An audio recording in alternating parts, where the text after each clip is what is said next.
I don't know if what happened to me counts as stalking, not in the legal sense.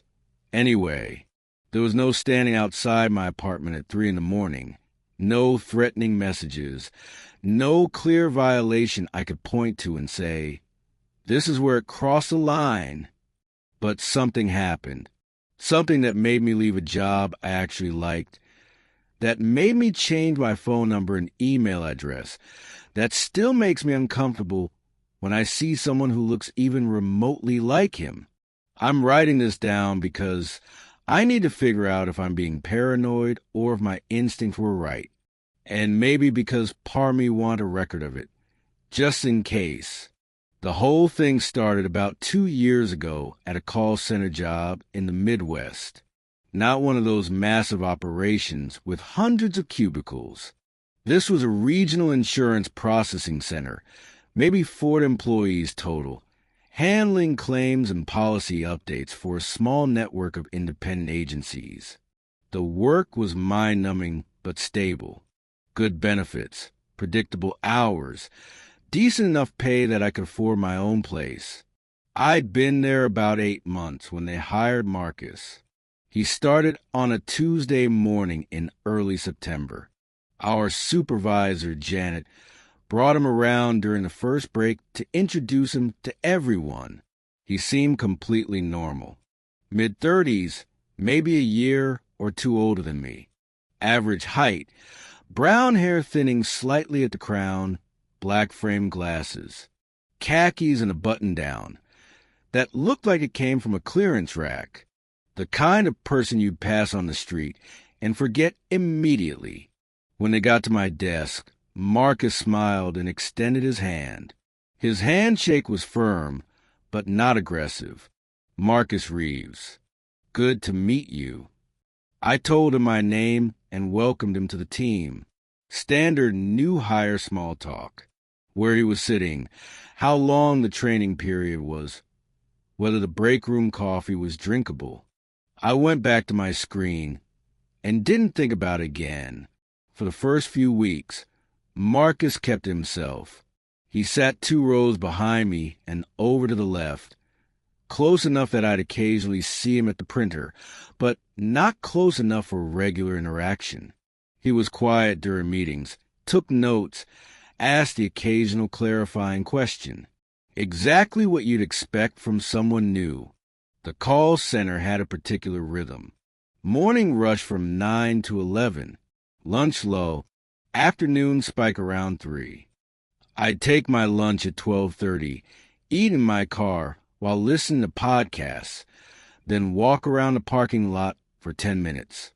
On Fridays, a few of us would grab drinks at a bar 2 blocks away. Marcus started joining the Friday group about a month after he was hired. He'd sit at the end of the table, nurse a beer, listen more than he talked. When he did contribute, he was pleasant enough. He'd laugh at jokes, nod along when people complained about difficult callers or outdated software. Forgettable in the best way. I'm telling you all this because I need you to understand how normal it seemed at first. I've read enough stories online about workplace situations that went bad to know I'm not the only one who's experienced something like this. That's partly why I'm sharing it now, anonymously, because maybe someone else is in the early stages of what I went through, and they need to know what the warning signs look like. The first time I noticed anything odd was in late October. I'd been dealing with a particularly frustrating claim that afternoon. By the time I logged off at 5:15, I had a headache starting behind my left eye. I was walking to my car when Marcus called out from behind me, "Rough day." I turned. He'd parked a few spaces down and was loading his messenger bag into an old Honda Civic. I shrugged and said something generic about difficult customers. He nodded sympathetically. "The Hendrickson claim, right? I heard you on the phone earlier." That whole situation sounded like a nightmare. I paused. My desk was positioned so that someone 2 rows back and to the left wouldn't normally hear my phone conversations clearly enough to remember a specific name. The office had decent acoustics, but it wasn't silent. And the Hendrickson claim wasn't particularly noteworthy, just one of maybe 20 calls I'd handled that day. But it wasn't impossible that he'd overheard. Maybe he'd been walking past when I'd said the name. Maybe I'd been talking louder than I realized. I convinced myself it was nothing and told him, yeah, it had been complicated. I hope you get it resolved. Have a good weekend. That was it. A perfectly normal exchange. I got in my car and went to the bar and didn't think about it again until much later. November was busy. The holidays always brought an uptick in claims. We were all working longer hours, sometimes coming in on Saturdays to clear the backlog. One evening in mid-November, I was working late, trying to close out a batch of claims before the weekend. Most people had already left. The office was quiet except for the fluorescent lights humming overhead and the distant sound of the cleaning crew's vacuum. I was so focused on my screen that I didn't notice Marcus was still there until he appeared next to my desk with 2 cups of coffee from the break room. Thought you might need this. You've been here since 7 this morning. I looked up, surprised. I had been there since 7, but I didn't remember seeing Marcus that early. I usually arrive before most people. Thanks, I said, accepting the coffee. You didn't have to do that. No problem. We're all grinding through this busy season. He went back to his desk. I drank the coffee, finished my work, and left around 7:30. When I walked past Marcus's cubicle on my way out, he was still typing away. It was a nice gesture. Marcus was just being a good coworker. But he'd known I'd been there since 7, and I hadn't mentioned that to anyone. December came, and with it, the company Christmas party. It was held at a hotel conference room downtown on a Friday evening. I wore a dress I bought specifically for the occasion, dark green with 3/4 sleeves.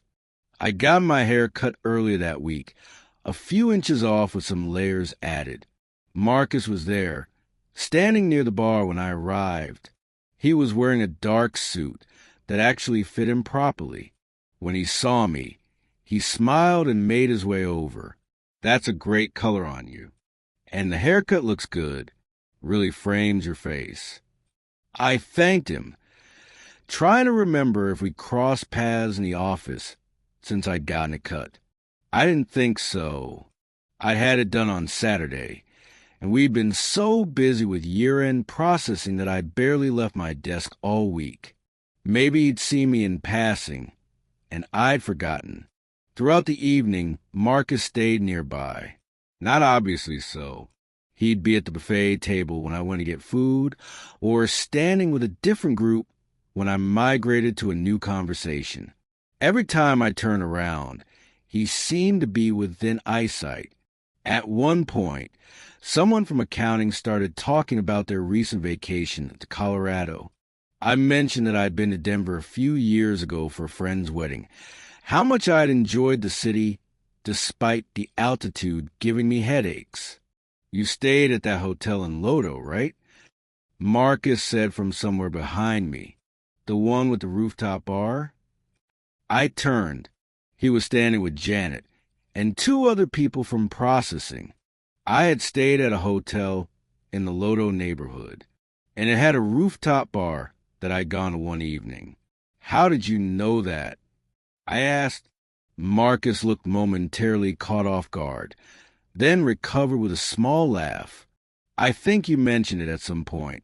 Someone was talking about Denver, and you brought it up. I have a good memory for random details. Had I mentioned it at work? I couldn't remember. Denver had been 3 years ago, before I'd even started this job. But maybe it had come up in conversation, and I'd simply forgotten. The party wound down around 10.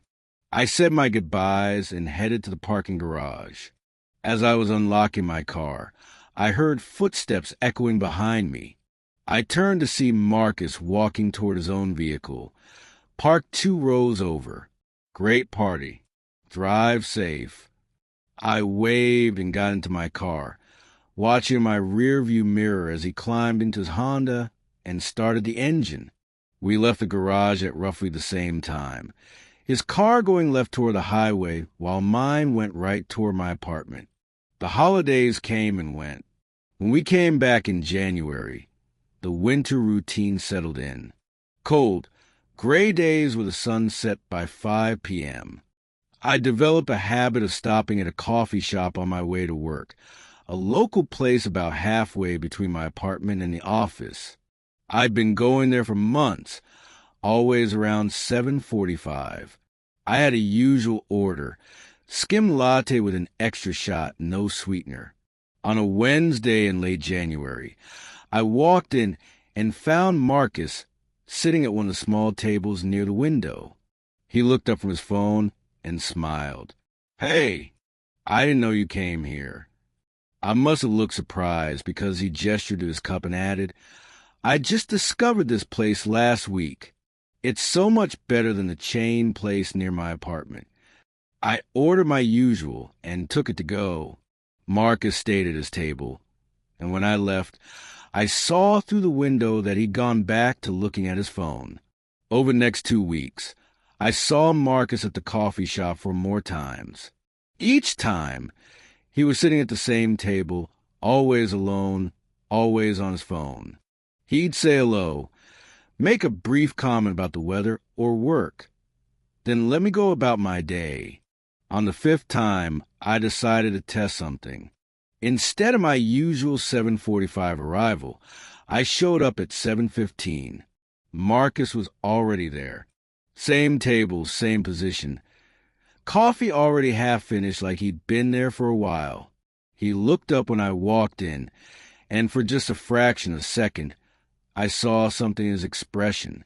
Not quite surprise, but a kind of readjustment. Then the smile came back. "You're here early today." I said something about errands and ordered my coffee. My hands were shaking slightly when I took the cup from the barista. I left without sitting down. That evening, I did something I've been avoiding. I looked Marcus up online. His Facebook was mostly private, but I could see his profile picture and some basic information. He'd grown up in Indiana, gone to a state university, worked at a different insurance company before joining ours. His friends list was visible, about 200 people. I scrolled through them. My stomach dropped when I saw my own name. I clicked on it to confirm. Yes, Marcus had sent me a friend request at some point, and I'd accepted it. I had no memory of this. But my Facebook was one of those things I barely checked anymore, just let it run in the background. I must have accepted his request weeks or months ago without thinking about it. I went through my profile from his perspective, saw what was public, my employer, which he already knew, my hometown, which came up in normal conversation, some photos from the past few years, a few check-ins at restaurants and coffee shops, including the one where I'd been seeing him. I'd tagged my location at that coffee shop multiple times over the past 6 months. Every Wednesday morning, because I'd gotten into the habit of sharing my latte photos to a story that auto-posted to Facebook, Marcus would have been able to see every single one. I changed my privacy settings at night, made everything friends only, stopped auto-posting from Instagram. I unfriended Marcus on Facebook, quietly without explanation. If he noticed, he never mentioned it. At work, everything seemed normal. Marcus was friendly, but not overly so. He'd say good morning when he arrived, participate in meetings, join the occasional lunch group. He never asked about my changed coffee habits or my social media. But I was paying attention now. Really paying attention. Marcus seemed to know my schedule with uncanny accuracy. If I decided to work through lunch, he'd appear in the break room around 1:30 with an extra sandwich, saying he'd picked up too much food. If I stayed late, he'd often be one of the last to leave, his car still in the parking lot when I walked out. When I took a sick day in late February, he asked if I was feeling better the next day before I'd even sat down at my desk. "Janet mentioned you were out yesterday. Hope it wasn't anything serious."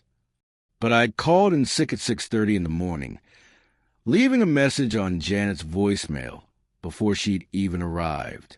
She wouldn't have had time to mention it to anyone unless he'd specifically asked about me. In early March, I started documenting things. Notes on my phone whenever something fell off. The date, what happened, how Marcus might have known. March 3rd. Marcus mentioned he hoped my dad's knee surgery went well. I never told anyone at work about my dad's surgery. I'd mentioned it in a phone call to my mom while sitting in my car during lunch. Windows rolled up, but Marcus's desk was near the parking lot window. March 8th. Marcus asked if I'd enjoyed the book I'd been reading. I'd had a paperback in my bag, but I'd never taken out at work. The only place I'd been reading it was at home. March 15th. Marcus recommended a restaurant, said it was exactly my kind of place. He described it as having good vegetarian options and a quiet atmosphere. I was vegetarian, but that wasn't something that came up often, and I did prefer quieter restaurants. March 22nd. I found my car unlocked in the parking lot after work. I was certain I'd locked it that morning. Nothing was missing, but my work badge in the center console was facing a different direction. When I mentioned the unlocked car to a coworker the next day, Marcus overheard and suggested I check my key fob battery. By the end of March, I convinced myself I was spiraling. The therapist I'd started seeing online suggested I might be experiencing work-related anxiety. That stress was making me hypervigilant. She had a point. Maybe Marcus was just observant. Maybe I was reading malice into innocent coincidences. I actually started to relax for about a week. Stopped documenting every interaction. Stopped checking my apartment for signs of intrusion. I even smiled at Marcus in the break room one morning. That feeling lasted exactly 4 days. On April 2nd, I was processing a complex claim that required me to reference an old file from our archives. I'd been in the storage room for maybe 20 minutes when Marcus appeared in the doorway. "Looking for the Simmons file?" he asked. I stared at him. I hadn't told anyone what file I was looking for. I'd just come down here on my own based on a claim number in my system. "No, different client." "Oh." He paused, adjusting his glasses. "I thought you said Simmons earlier. My mistake." But I hadn't said anything earlier. I'd been at my desk, working silently, headphones in, when he said my mistake. His voice had this particular quality to it. Not apologetic exactly. More like he was correcting himself mid-performance, like an actor who delivered a line too early and had to cover.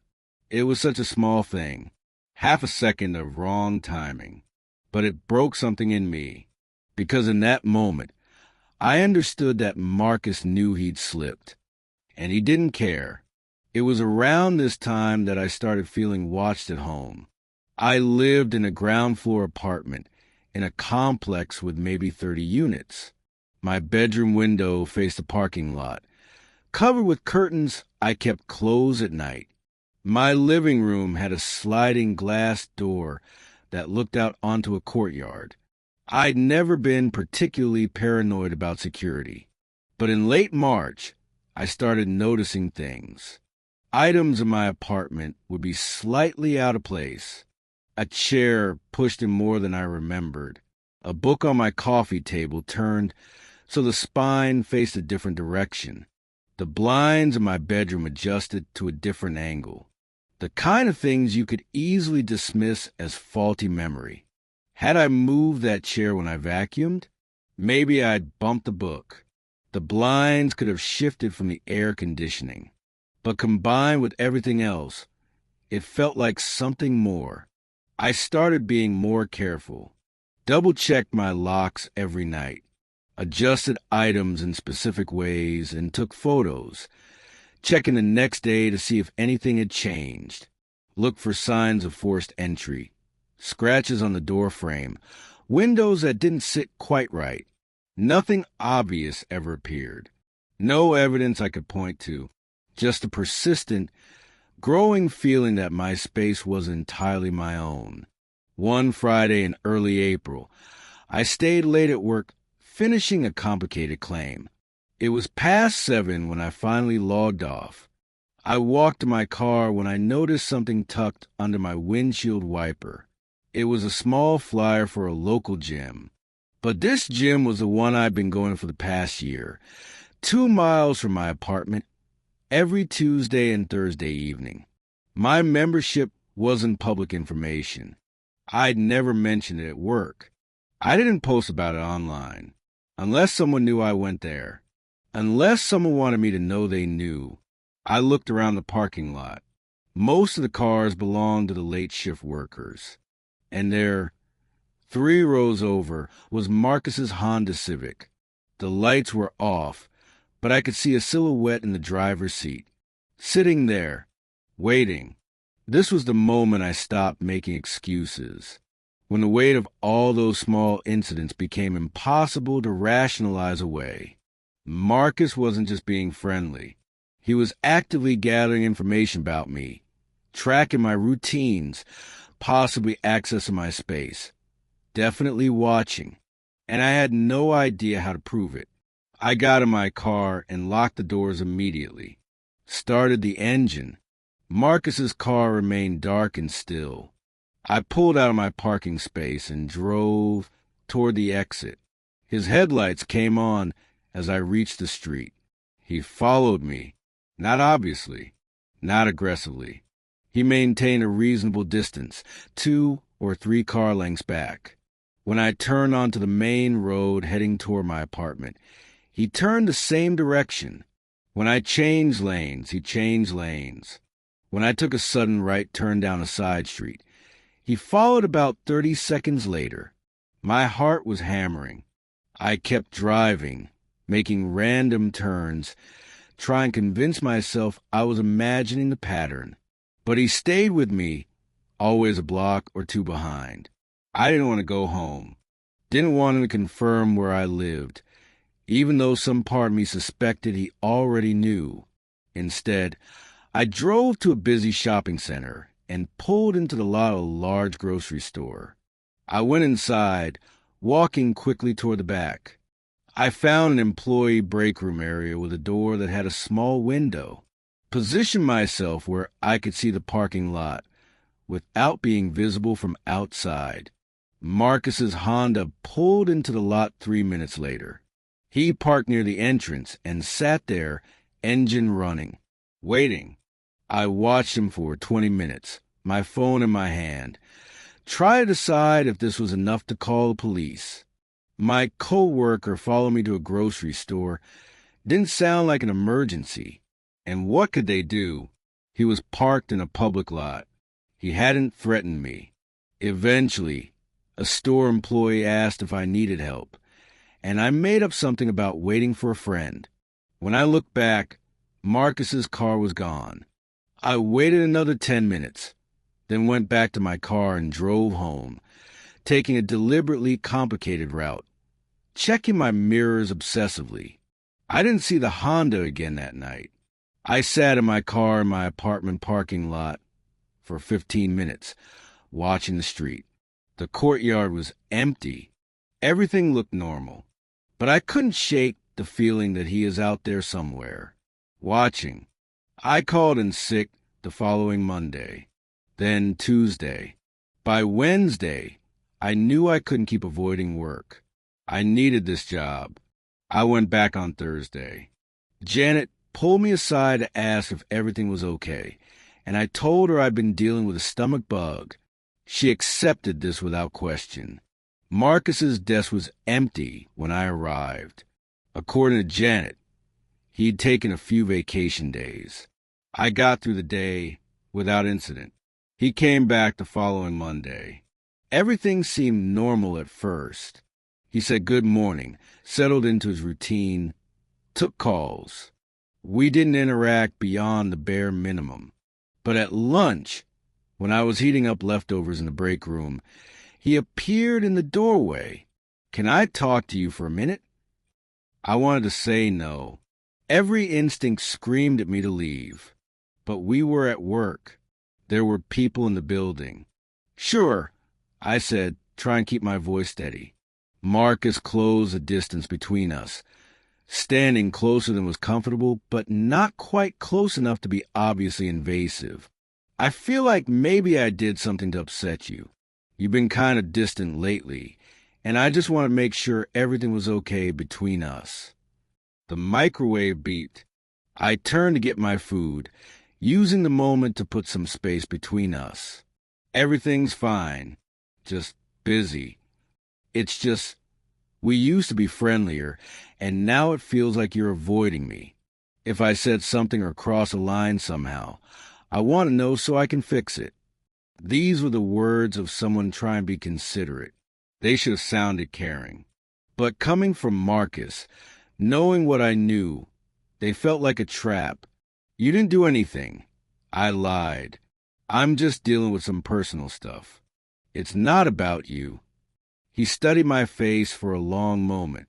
Then he said something that made my blood run cold. "I know you've been struggling. Sometimes I lie awake at night, too, thinking about things. It helps to walk around, clear your head. I've been having trouble sleeping for weeks. And when I couldn't sleep, I did walk around my apartment at night, just pacing from room to room in the dark. But I'd never told anyone that. It was a private habit, something that happened in my own space, in the middle of the night, alone, unless I wasn't alone. The way he'd phrased it, walk around, not take a walk, or go for a walk. The specificity of it, like he knew exactly what kind of walking I did. "I care about what happens to you," he continued, and there was something in his eyes now that hadn't been there before. "More than you probably realize." I made some excuse and left the break room, went back to my desk. My hands were shaking so badly I had to retype the same sentence 4 times. After that conversation, I started job hunting in earnest. I updated my resume that night, started applying to positions at other companies, even ones that paid less or had longer commutes. I just needed to get away from Marcus. The next 2 weeks were some of the worst of my life. Every day felt like a performance. Pretending everything was normal. Pretending I didn't notice the way Marcus seemed to know when I'd had a bad call before I'd logged it. Pretending I didn't see him watching me. He'd gotten bolder. He'd find excuses to come to my desk, bringing me things I didn't need. Printed copies of emails I'd already read. Updates on claims I wasn't working on. Coffee from the break room. Each interaction was brief and professional on the surface. Each one made my skin crawl. I stopped staying late, started arriving exactly on time, and leaving exactly at 5. I parked in different spots each day. I varied my route home. I checked my car before getting in it. My apartment became a fortress. I bought a door brace that wedged under the handle. I hung blackout curtains that eliminated any gaps. I repositioned furniture, so I'd know if it moved, and I waited for a job offer. It came in early May. A different insurance company, smaller but reputable, located 45 minutes away. I accepted over the phone before the recruiter had even finished outlining the details. I gave my 2 weeks' notice the next day. Janet seemed disappointed but understanding. Marcus didn't say anything when I announced I was leaving.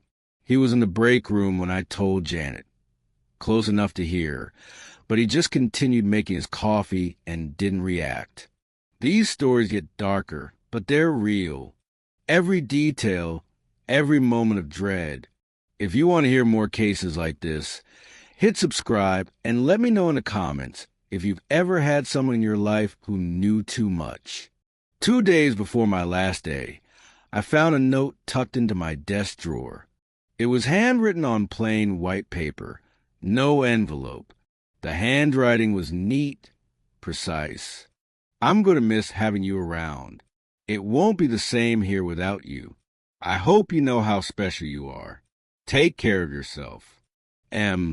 My desk drawer wasn't locked, but it also wasn't something people just opened. To put this note there, Marcus would have had to come to my desk when I wasn't around and deliberately place it where only I would find it. How many times had he done that? How many times had he accessed my space when I wasn't there? I threw the note away immediately, didn't acknowledge it. I just wanted to get through the next 2 days. My last day was a Friday. There was a small gathering during the afternoon break. Cake from the grocery store. Marcus stood at the back of the group, not saying anything, just watching. When it was time to leave, I cleaned out my desk in record time. I carried my box of belongings to my car at 4:58, 2 minutes before the official end of my shift. I loaded my things and drove away without looking back. For the first few weeks at my new job, I was constantly on edge, checking over my shoulder, looking for Marcus's Honda in parking lots, scanning coffee shops and grocery stores for his face. But he never appeared. No calls, no emails, no social media contact. It was like he'd accepted my departure and moved on. I started to relax. Started to think maybe I'd overreacted. Maybe he'd just been socially awkward, not a genuine threat. Then, 3 months after I left, I got a friend request on Instagram. The account had no profile picture, just a default gray avatar. The username was a random string of letters and numbers. No posts, no followers, following only one account. Mine. I declined the request and immediately set my profile to private. But he'd found me again. After 3 months of silence, Marcus had reached out. I blocked the account. Then I spent the next hour making sure my privacy settings were as restrictive as possible. I changed my Instagram username to something that didn't include my real name. I removed my employer from all my profiles. I untagged myself from photos that showed locations. Over the next few months, it happened 3 more times. Different accounts, different platforms. Facebook, LinkedIn, Twitter. Each time, a blank profile requesting to connect. Each time, I blocked it and tightened my security. But he was creating these accounts specifically to reach out to me. That meant he was thinking about me regularly. It meant I was still on his mind. I considered going to the police. But what would I report? That someone kept trying to friend me on social media? That I had a feeling this person had been watching me? It sounded paranoid even in my own head. So I didn't report it. I just kept blocking, kept hiding, kept looking over my shoulder. My new job was going well. I'd made friends with a few coworkers, actual healthy friendships. I was good at my work, had gotten a small raise after 6 months. Everything should have felt fine, but I couldn't settle. Couldn't relax without that background hum of anxiety. The knowledge that Marcus was out there somewhere, still thinking about me. I started seeing a therapist in December, almost a year after I'd left the old job. I told her about Marcus, about the pattern of behavior. She asked good questions.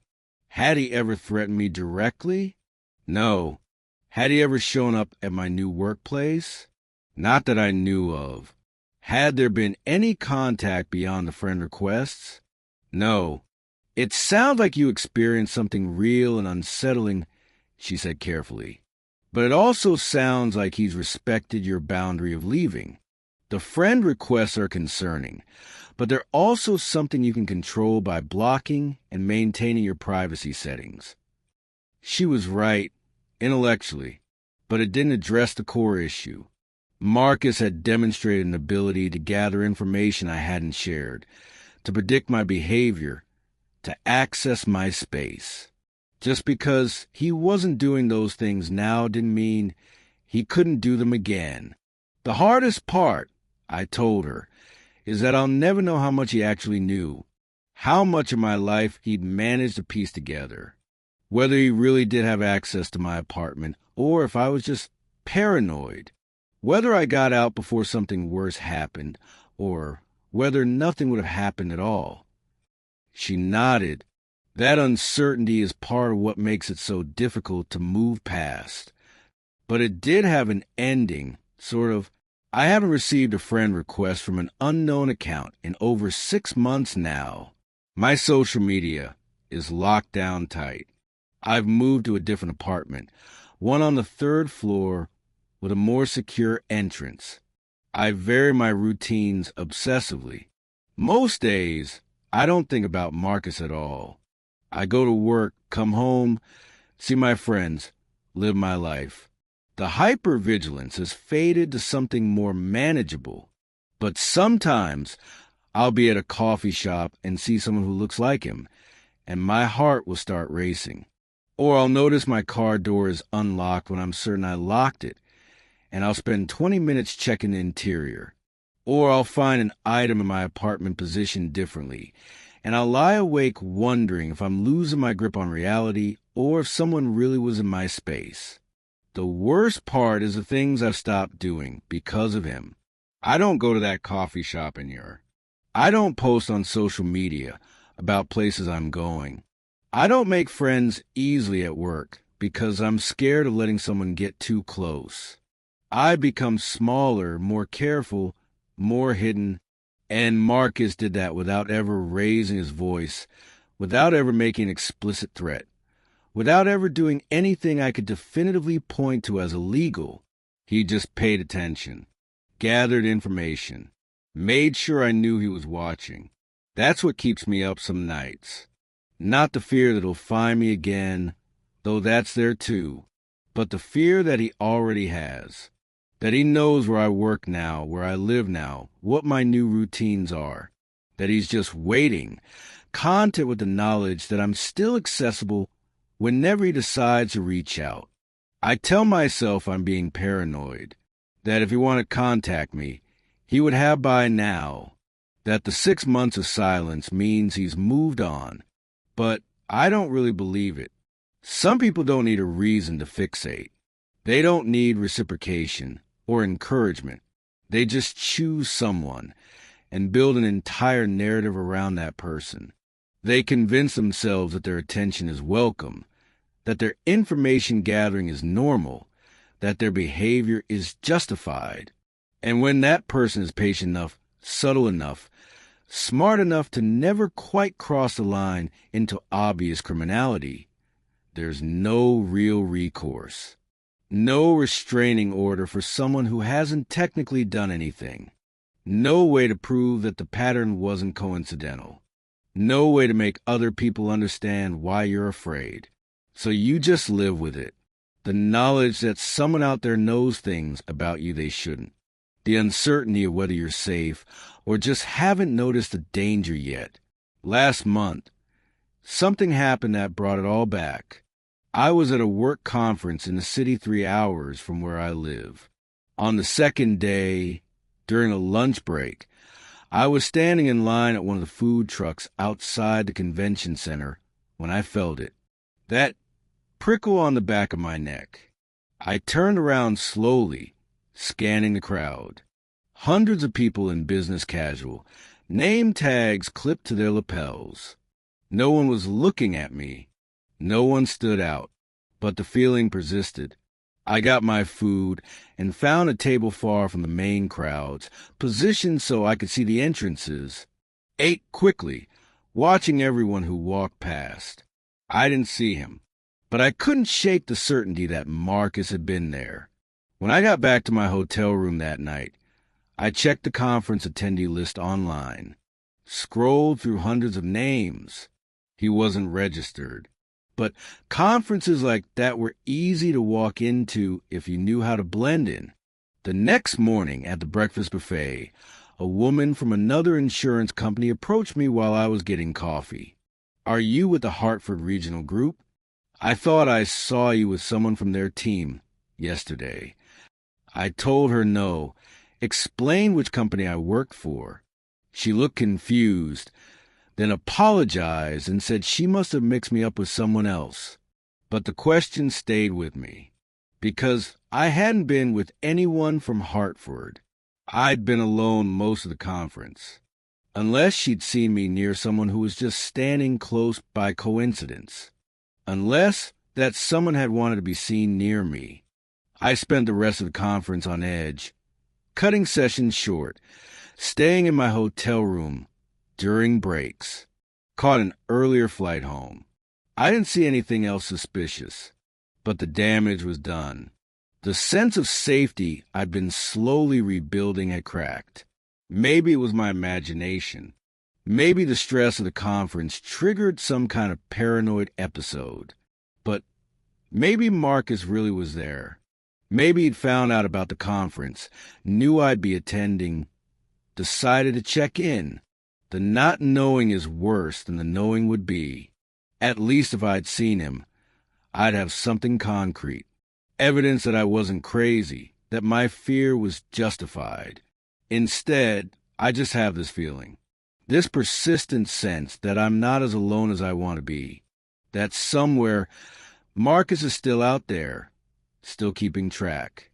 I've considered changing my name, creating a new identity online, scrubbing my digital presence entirely. But that feels like letting him win. And what if it doesn't even work? What if his knowledge of me isn't just digital? Most of the time, I'm fine. I function. I have good days where I don't think about Marcus at all, where I feel secure in my privacy, where the person I am now feels separate from the person who worked at that call center. But then I'll have a bad day, a day where every stranger could be Marcus. Every unknown car could be his Honda. Every notification could be another burner account.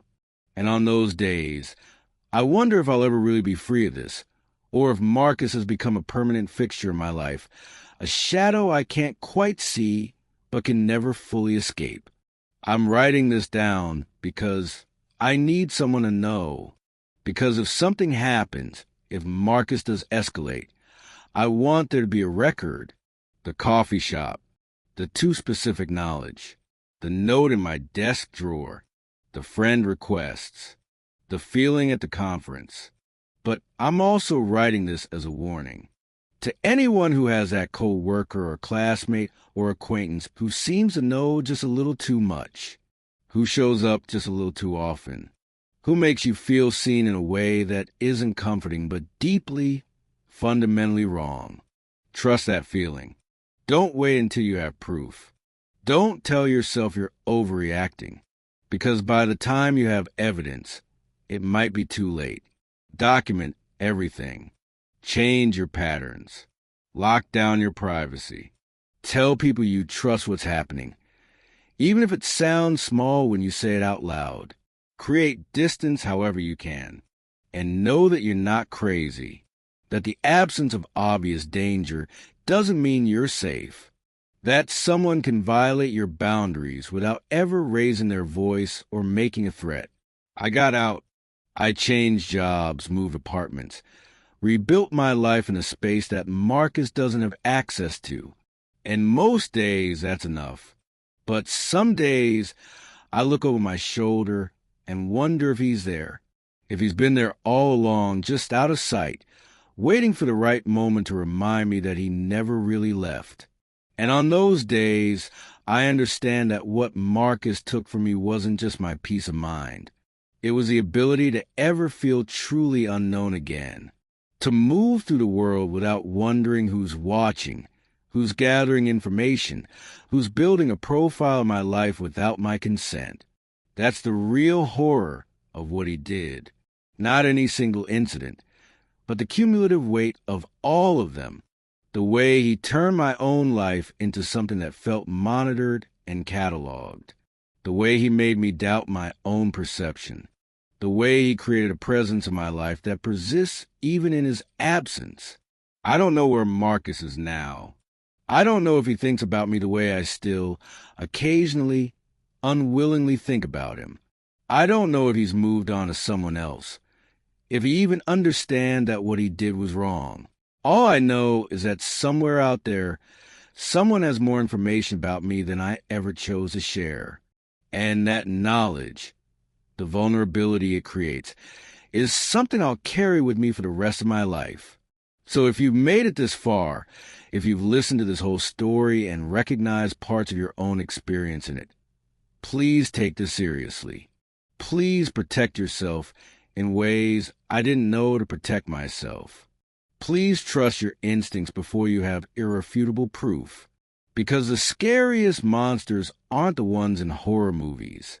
They're the ones who sit 3 rows behind you at work, who remember details you never shared, who make you feel like you're always being watched because somewhere, somehow, you are. And if Marcus is listening to this, if somehow this reaches you, I want you to know I noticed. I saw the pattern. I got away, and I'm not coming back. But I also want you to know that I still check my locks twice, that I still vary my routes, that I still feel your presence sometimes, even when I'm completely alone, that what you did to me has left marks that might never fully fade. I hope that's enough for you. I hope you've moved on. I hope I never see you or hear from you again. But if I do, I'll be ready. Because I'm not that person anymore. The one who made excuses for you. Who rationalized away the warning signs. Who didn't trust herself enough to run when she first felt afraid. Now I know better. Now I listen to that voice inside that screams danger when something feels wrong. Now I act on instinct rather than waiting for permission or proof. You taught me that, Marcus, in the worst possible way, but you taught me nonetheless. So thank you for that lesson. And please, please leave me alone. That's where I'll end this. Not with closure, because I don't have that. Not with resolution, because nothing was ever truly resolved. Just with the truth of where I am now, which is somewhere between healing and hypervigilance, between moving forward and looking back over my shoulder.